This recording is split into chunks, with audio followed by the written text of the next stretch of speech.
Good morning students, welcome in the class 8। जैसे कि आप देख रहे हैं, आज हम लोग शुरू करने जा रहे हैं हमारा विषय इतिहास और नागरिक शास्त्र। और जो पाठ हम लोग आज शुरू करेंगे वो है बेटा हमारे नागरिक शास्त्र का पाठ 1, जो है संसदीय शासन प्रणाली का परिचय। संसदीय शासन प्रणाली का परिचय में आज से हम लोग पहला पार्ट देखेंगे। तो इस पहले पार्ट में आपको जो जो चीज़ें यहाँ पे बताई गई है वो सब चीज़ें हम लोग को बहुत अच्छे से समझनी है। तो यहाँ पे जैसे भारत के संविधान में किस प्रकार की शासन व्यवस्था अथवा शासन प्रणाली को दर्शाया गया है, इसका अध्ययन हम लोग ये पाठ में करने वाले हैं। मतलब हमारे जो भारत के संविधान के बारे में मैंने जो इतिहास के वीडियोज़ में आपको जानकारी बताई है, तो इतिहास के वीडियोज़ में इसके पहले जो पाठ हमारा हुआ है असहयोग आंदोलन, उसमें पंडित जवाहरलाल नेहरू ने जो स्वतंत्रता की मांग रखी हुई है, उसमें अलग से नया संविधान बनाने के लिए उन्होंने अर्जी दाखिल की हुई है अंग्रेज़ सरकार की तरफ। और अंग्रेज़ सरकार हमारे ऊपर हंस रहे थे कि ऐसा तो बहुत मुश्किल है कि आप कुछ चंद लोग इतना बड़ा संविधान बना ही नहीं सकते। और ये हंसी को हम लोगों ने जो है वो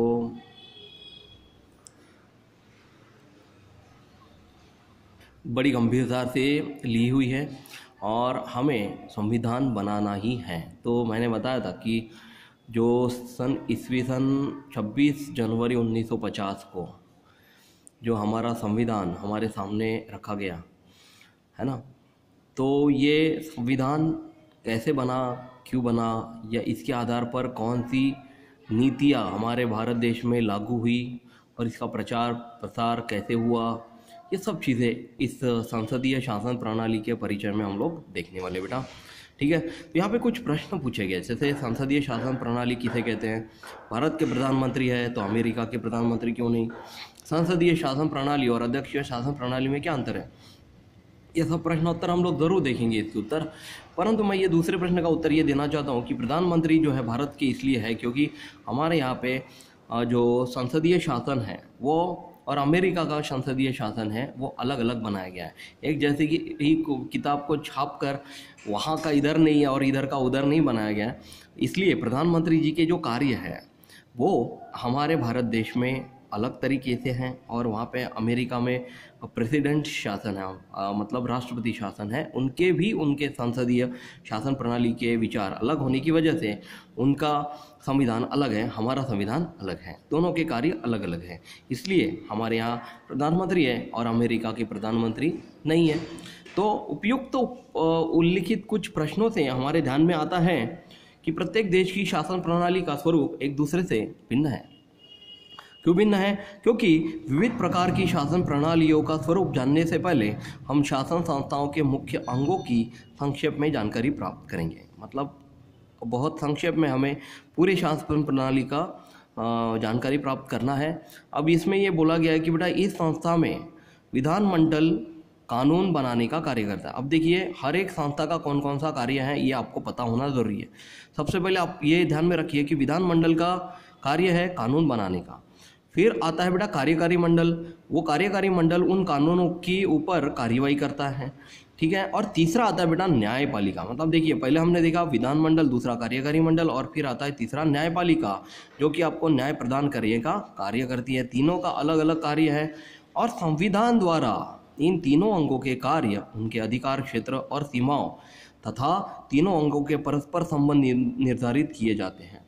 संविधान से क्या होता है बेटा कि इन तीनों अंगों के हमें कार्य पता चलते हैं, उनके अधिकार क्षेत्र और सीमाओं से परस्पर एक दूसरे से ये तीनों जुड़े हुए हैं, ये हमें इसमें समझ में आ रहा है।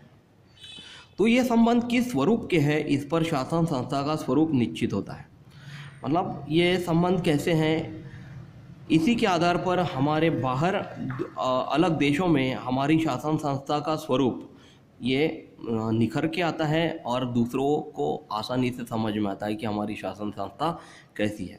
तो इसके आधार पर शासन प्रणाली के बने मुख्य दो प्रकार दिखाई देते हैं। तो उसमें पहली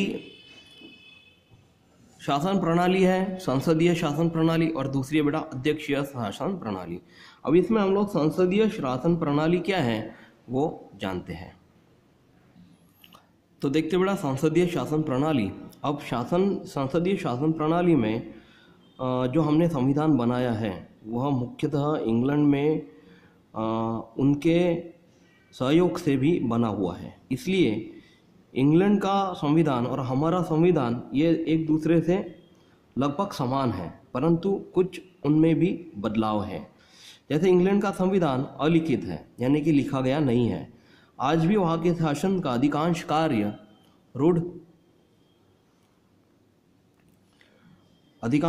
रूढ़ संकेतों के आधार पर चलता है।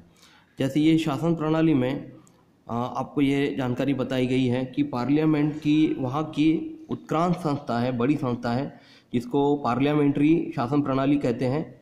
और भारत में इस शासन प्रणाली को हमने संसदीय शासन प्रणाली का नाम दिया हुआ है। ठीक है, अर्थात इंग्लैंड की संसदीय शासन प्रणाली और भारत की संसदीय शासन प्रणाली में बहुत ज़्यादा मात्रा में समानता पाई जाती है, परंतु कुछ दृष्टि में भारतीय शासन प्रणाली भिन्न है। अब ये भिन्न कैसी है, ये पूरी जानकारी यहाँ पे बताई गई बेटा आपको। यहाँ पे आपको टोटल 7 पॉइंट्स बताए गए। ये 7 पॉइंट बहुत इंपॉर्टेंट है, आपको समझने के लिए बहुत ज़्यादा महत्वपूर्ण है, क्योंकि इसी संसदीय शासन प्रणाली के आधार पर हम लोकसभा और राज्यसभा में कैसे प्रधानमंत्री को चुनकर देते हैं, उनका गठबंधन होके किस तरह से सरकार बनती है, ये सब चीज़ें आपको ये 7 पॉइंट्स में बताएगी बेटा। तो देखिए, संसदीय शासन प्रणाली जो होती है वो केंद्रीय शासन प्रणाली होती है, मतलब राज्य के आधार पर नहीं बनती, वो संसद के आधार पर बनती है। और संसद किसे कहते हैं, जो विधानमंडल स्थापित करता है। ठीक है, ये विधानमंडल का नाम ही संसद है। ठीक है, देखिए, संसदीय शासन प्रणाली शासन चलाने की एक प्रणाली है। केंद्रीय शासन प्रणाली के विधानमंडल को ही संसद कहा जाता है, यानी कि संसद और केंद्रीय शासन प्रणाली ये दोनों एक ही बात है। और यही हमारी शासन की महत्वपूर्ण स्थिति निर्धारित करती है, हमारे भारत देश को चलाने का कार्य करती है। तो भारत में 3 महत्वपूर्ण चीज़ें हैं, वो है राष्ट्रपति, दूसरी है लोकसभा और तीसरी है राज्यसभा। इन तीनों को मिलकर संसद का निर्माण होता है बेटा। मतलब शासन प्रणाली के विधानमंडल में, संसद में राष्ट्रपति, लोकसभा और राज्यसभा ये तीनों चीज़ें होने बहुत ज़रूरी हैं। एक भी नहीं हो तो ये शासन प्रणाली पूर्ण नहीं होती। अब बेटा, संसद की लोकसभा के प्रतिनिधि को चुनाव सीधे जनता द्वारा किया जाता है। मतलब जैसे लोकसभा का चुनाव होता है बेटा और राज्यसभा का चुनाव होता है, तो लोकसभा के चुनाव में जो प्रधानमंत्री हैं उन्हें चुनकर दिया जाता है। ठीक है, और जो राज्यसभा का चुनाव होता है उसमें बेटा मुख्यमंत्री और राज्य गृह मंत्री वगैरह पद चुने जाते हैं। तो हम लोग लोकसभा की बात कर रहे हैं। राष्ट्रपति के चुनाव अलग होते हैं, लोकसभा के चुनाव अलग होते हैं, राज्यसभा के भी चुनाव अलग होते हैं। तो हम लोग सबसे पहले लोकसभा के चुनाव के बारे में चर्चा करते हैं। तो लोकसभा में जो संसद के प्रतिनिधि हैं उनका चुनाव जो है वो हमारी जनता द्वारा किया जाता है। अब जनता क्या करती है, तो जब चुनाव होंगे, देखिए मान लीजिए कि लोकसभा के हर एक राज्य में चुनाव हुए, सभी राज्यों में लोकसभा के चुनाव होते हैं और इन चुनावों में सभी राजनीतिक दल सहभागी होते हैं बेटा। अब राजनीतिक दल यानी कौन से हमें पता है, जैसे कि कांग्रेस एक राजनीतिक दल है बेटा, है ना। फिर भाजपा एक राजनीतिक दल है हमारे भारत देश में। फिर राष्ट्रवादी कांग्रेस पक्ष, आम आदमी पार्टी भी एक पक्ष है। फिर शिवसेना है ना, महाराष्ट्र नवनिर्माण सेना है। ऐसे बहुत सारे राजनीतिक दल हैं, उनमें इस चुनाव में सहभागी होते हैं। अब इन चुनाव में जिस राजनीतिक दल को आधे से अधिक सीटें प्राप्त होती है, मतलब जो भी राजनीतिक दल से ज़्यादा प्रतिनिधि चुनकर आते हैं और उन चुनाव में से राजनीतिक दलों में से चुने हुए प्रतिनिधि सबसे ज़्यादा अधिक सीटें जो भी राजनीतिक दल को प्राप्त होंगी, मान लो कि भाजपा को सबसे ज़्यादा सीटें प्राप्त हो गई हैं, तो उस दल को बहुमत प्राप्त दल माना जाता है। जैसे हमारे प्रधानमंत्री मोदी जी जो है, उनका दल है भारतीय जनता पार्टी, इसलिए वो बहुमत प्राप्त दल सरकार बनाता है, ठीक है, और ना कि कांग्रेस और ना ही राष्ट्रवादी कांग्रेस उनको जो उनके प्रतिनिधि थे वो ज़्यादा चुनकर नहीं आए, इसलिए उनका दल सरकार नहीं बना पाया, ठीक है। इसके बाद मान लीजिए कि कई बार किसी दल को बहुमत नहीं मिलता, मान लीजिए कि कोई दल को बहुमत ही नहीं मिला, लेकिन अन्य जो राजनीतिक दल है उनको बहुमत मिला हुआ है ना। तो ये राजनीतिक दल जो है वो 1, 2 या 3 या 4 ऐसे पूरे दल मिलकर अपनी सरकार स्थापित करते हैं और फिर उस सरकार को बेटा गठबंधन की सरकार कहा जाता है। जैसे महाराष्ट्र की बात करते हैं, महाराष्ट्र में जब ये राज्यसभा के चुनाव हुए थे पिछले साल, है ना, नहीं अभी 3-4 साल पहले की बात है, तो वहाँ पे क्या हुआ बेटा कि भाजपा सरकार बहुमत से सामने आई, परंतु बहुमत प्राप्त होने के उपरांत भी जो 3 अन्य राज्य दल थे, राजनीतिक दल थे, वो थे बेटा कांग्रेस, राष्ट्रवादी कांग्रेस और शिवसेना, इनके तीनों को मिलाकर जो प्रतिनिधि थे वो ज़्यादा थे और भाजपा के कम थे। देखा जाए तो अगर इन तीनों ने नहीं सोचा होता कि हमें गठबंधन सरकार नहीं बनानी है तो भाजपा ही चुनकर आती, परंतु ये तीनों ने सोच समझकर एक गुट होकर गठबंधन की सरकार बनाई और इसलिए महाराष्ट्र में फिलहाल 2021 में गठबंधन सरकार बनी हुई है ना। तो ये मैं राज्यसभा के बारे में बता रहा हूँ, यही लोकसभा के बारे में भी होता है। लोकसभा में भी गठबंधन की सरकार बनाई जा सकती है, परंतु हमारे लोकसभा में प्रधानमंत्री जी मोदी की बहुमत से भाजपा चुनावी दल राजनीतिक दल बना, इसलिए वो बहुमत प्राप्त दल सरकार बनाया उन्होंने। अब हम लोग चलते हैं 5वें पॉइंट की तरफ, वो है बेटा इस प्रकार जनता द्वारा चुने गए प्रतिनिधि विधानमंडल के सदस्य बन जाते हैं। विधानमंडल यानी कि संसद के सदस्य बन जाते हैं और जिस राजनीतिक दल को बहुमत प्राप्त हुआ है वह दल सरकार बनाता है।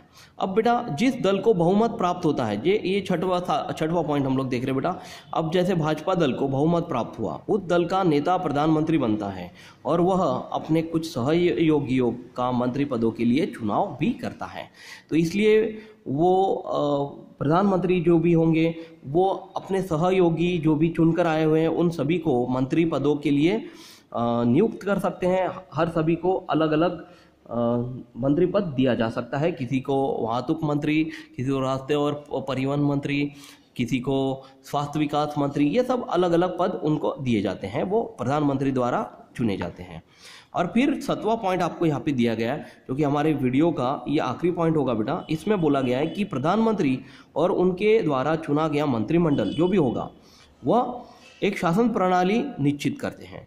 अब इस शासन प्रणाली में कार्यकारी मंडल 2 काम करती है, 2 दायित्व उनके ऊपर रहता है। पहला कार्य वो रहता है बेटा कि कार्यकारी मंडल के रूप में उसे कानून का कार्यान्वयन करना पड़ेगा, मतलब उन जो भी वो निर्णय लेंगे उसके आधार पर उनके ऊपर कानून की भी देख रेख रहेगी और कानून के अधीन रह के ही वो कार्य कर सकते हैं। और दूसरा पॉइंट ये रह गया बेटा कि वो विधानमंडल के सदस्य भी होंगे, अतः उन्हें विधानमंडल के प्रति दायित्वों को भी निभाना पड़ेगा। मतलब कानून अगर कहता है कि आपको विधानमंडल या संसद में जो भी भाषण होते हैं या उनके द्वारा चुने गए कोई कार्य लिए, मतलब मीटिंग हो रही है, सभा हो रही है, ली जा रही है, तो वहाँ पे आपको उपस्थिति दर्शानी ही होगी।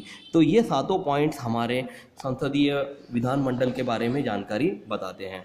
अगले वीडियो में हम लोग इसके सामने का भाग ज़रूर देखेंगे, उसमें आपको प्रधानमंत्री और मंत्रिमंडल के अन्य कार्य क्या होते हैं ये भी विस्तार पूर्वक पता चलेगा। तब तक जो भाग मैंने आज पढ़ाया है उसे आप अच्छे से रीड करिए, लर्न करिए और वेट करिए अगले वीडियो का। Thank you class, take care, bye.